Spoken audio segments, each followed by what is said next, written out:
Good morning, everyone, and welcome to the 2026 BMW iX M70. We've been taking this vehicle on a wonderful drive over the course of this week, and it's been really interesting to see what these changes have been made to the BMW iX, especially as BMW is now moving towards their newer and new class generation architecture as we await some really cool new products such as the iX3 and even a rumored upcoming iX5 EV that allegedly will be using the Clar architecture, not the new dedicated new class architecture.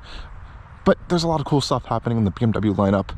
Styling wise, they're very bold these days. I think it looks really cool, but I'll leave that up to you. We have some really awesome stuff here. Massive wheels, summer tires, lots of crazy ambient light. You can see this green bit kind of light up when you unlock the doors here. Frameless doors as well as soft close. Very nice feature there. Hopping inside, this is the all new M Sport interior for the iX. Hear those soft close motors there come together. Let's buckle up. If our stop button still located in the same location.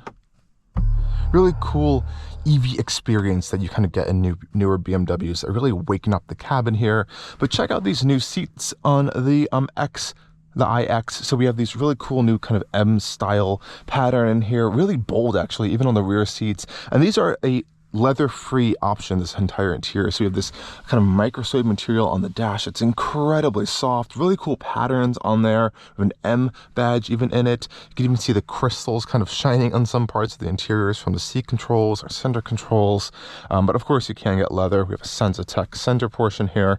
Really great bolstering now, lots of adjustments, massage, radiant heating on the doors, on the center armrests, which are this microsuede material. It's a nice cabin. I would prefer to go for leather.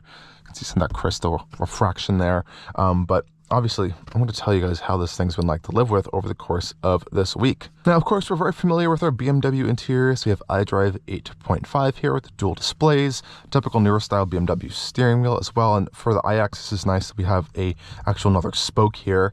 We also have BMW's absolutely wonderful park assist system and parking cameras, crystal clear, probably some of the best system in the industry. We have the backup assistance, which traces your just recent path here, so it's gonna reverse me in the path I just went in, which is really cool. You can see how far back this actually goes.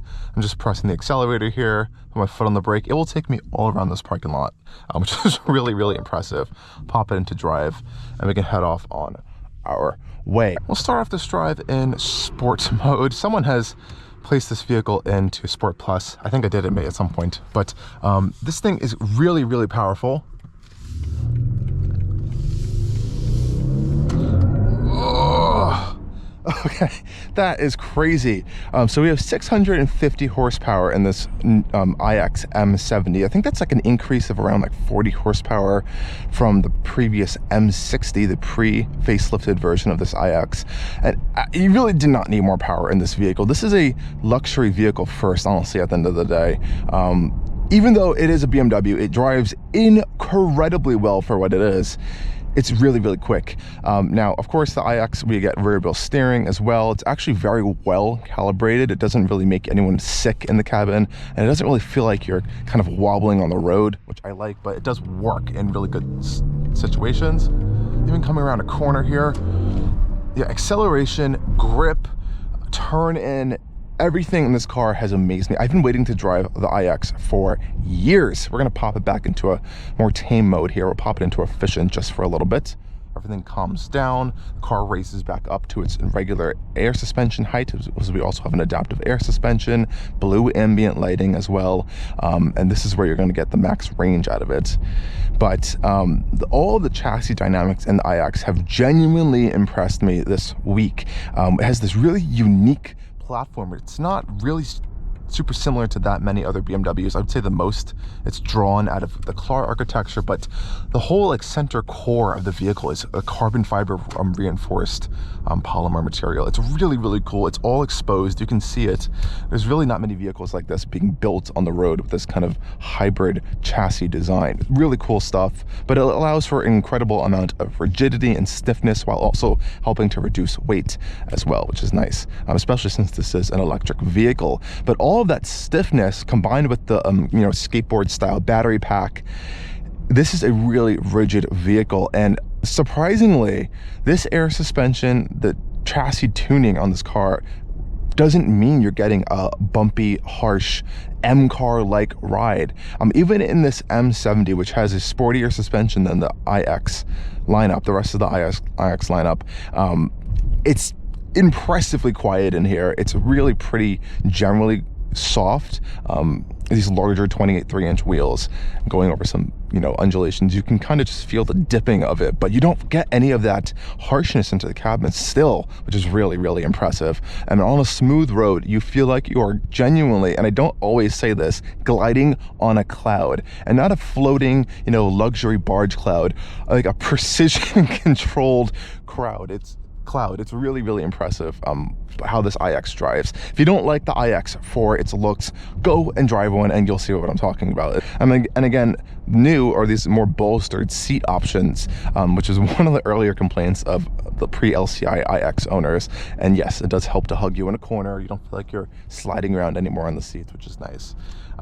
But yeah, I really am been a huge fan of this vehicle, and combined with BMW's software logic here, so we have adaptive regen on, so it knows now I'm coming up to a stop sign, it will start slowing down additionally for me, just letting me know, put your foot on the brake, you'll come to a stop, which is really cool. And if there's a car in front of you, it'll slow down in adaptive regenerative braking mode just a little bit. And all these other conditions, like going around a corner, it uses the maps and knows. I can put it into B mode as well for a more braking one pedal style driving experience there. If I want that, I can also turn that off and go in and set different kinds of regen levels. You have a lot of adjustment there. As an EV, this really is incredible. I'm very excited to see how the BMW has kind of done the iX3 on the new class architecture, to see what's kind of different from this. Popping it back into sport mode, I'm gonna start heading out onto the highway here. Got a little bit of a more taste of the iX's really impressive features. Steering wheel's a little chunky still. BMW's been doing that for a while, but I've gotten used to it. It still could be a little bit too large for some people on some occasions. We do have a launch mode, which is kind of violent. It starts shaking the vehicle as almost if you're like, it's ready to like release from being held back, but it's kind of an experience, especially for the passengers. But you really do have this really quick burst of violent acceleration. You get up to speed and then it's just smooth sailing from there. But we'll try to simulate that right here for you guys now. But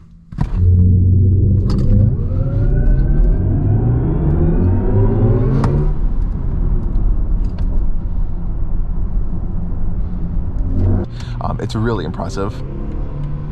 Merging into traffic here. This thing has no issues with any sort of power or passing or anything in the iX. It is just a absolute machine when it comes to power.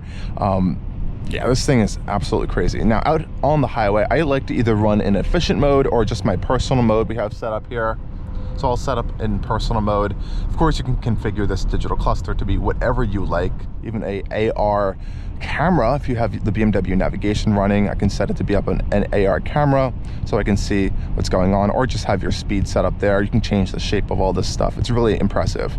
Now, one thing I do genuinely want to talk about is the driving assistant professional package that this particular iX has, and you can get in a lot of BMWs these days. This is now been refined even further, and I have to say I think it is better than Super Cruise and Blue Cruise in some cases. I haven't gotten an exact quote figure on how many exact highway miles this works on. It's not like a Tesla system where hands-free, full self-driving supervised. No one's really doing that because it's a little wonky, but in terms of the actual full systems I would put my full trust into, this is incredibly worth the money here. So on the left hand side of our steering wheel, just activate our cruise control system there and it's on. That's it.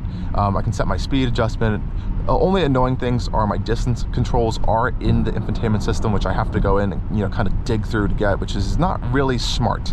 Now, what is really smart here is we have Assist Plus. So Assist is really just your radar adaptive cruise control with steering assist. But Assist Plus on highways that are pre-approved you can take your hands off the wheel. It has a camera sensor right there. I'm not sure if that's coming across on camera. Infrared sensor tracking your eyes. And what I really love about this system is that it is completely seamless. All I have to do when it says Assist Plus is take my hands off the wheel and it's on. That's it.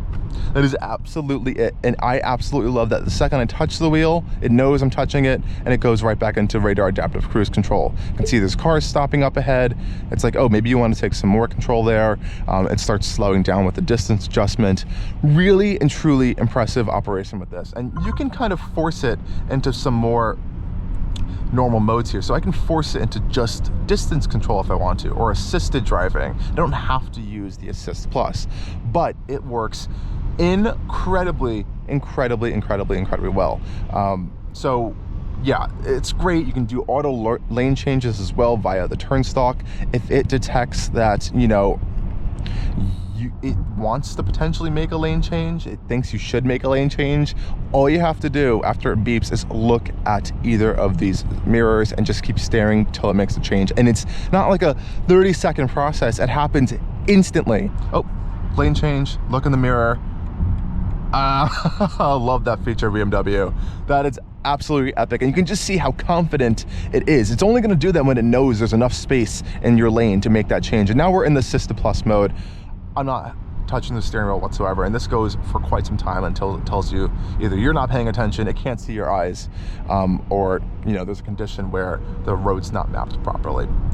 Every control is very precise. You know, steering, not a lot of feel, but once you get in a corner and you're in turn-in, you get a nice amount of control there. You feel that rear steering kind of kick in the rear end just a little bit, so you get a nice, sharp, very neutral, planted driving experience around corners, and in some cases of more spirited driving.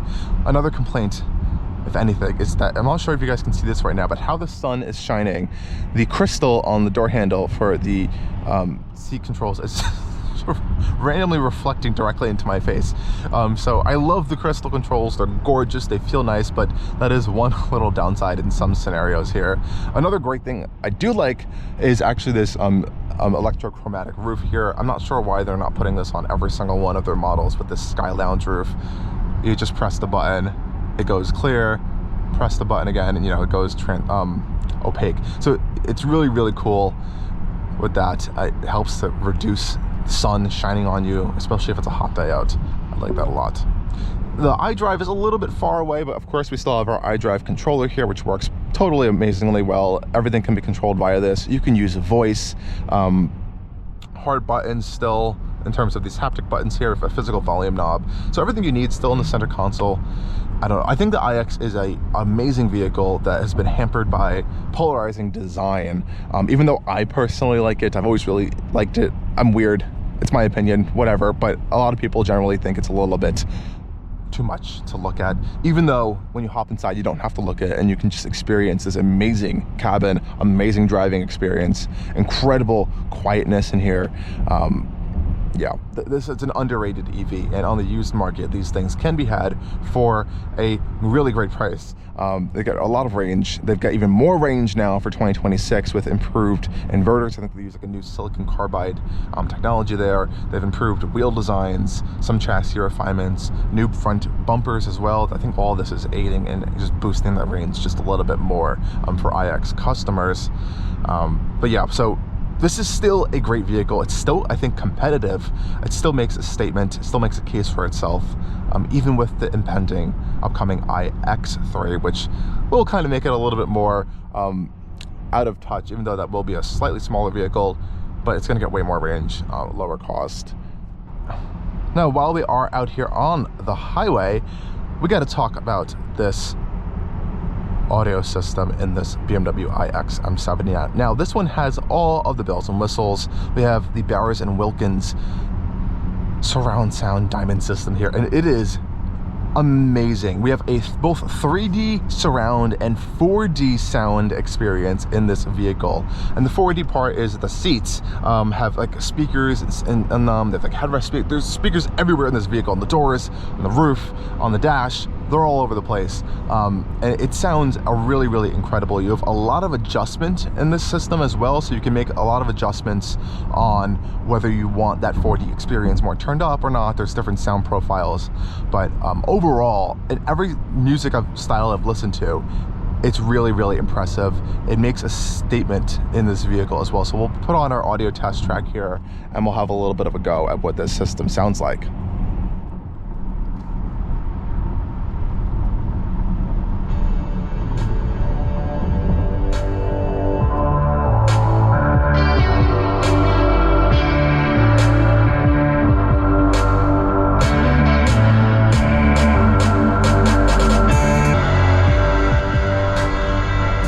Okay, everyone, quick test there, and on initial impressions, it's just a powerful system off the bat, but it also allows for all of the bass and all of the different levels of your audio to be really clear and defined in their own way. And how this seat works, it's very similar to another company's seats that do a very similar thing, but there's like speakers and stuff throughout the insides of the seats to provide you this 4D bass experience, so you feel like there's the bass coming through the seat, both in like your backrest, the lower rest, as well as through your head experience. And with the speakers combined in the headrest and around you, it really creates this immersive sound experience in here. It's impressive. It's really impressive. I still think the one in the BMW 7 Series, this is a very similar kind of system, still tops this, but this is really impressive. Probably one of the best sound systems you're going to get in a vehicle right now, and this 4D experience makes it just ever the more cool. But yeah, so really great week with the BMW iX, and as always, guys, stay tuned for more coming on Allcarnews. Thank you for joining us on this review and drive of the 2026 BMW iX M70, and stay tuned for more coming soon.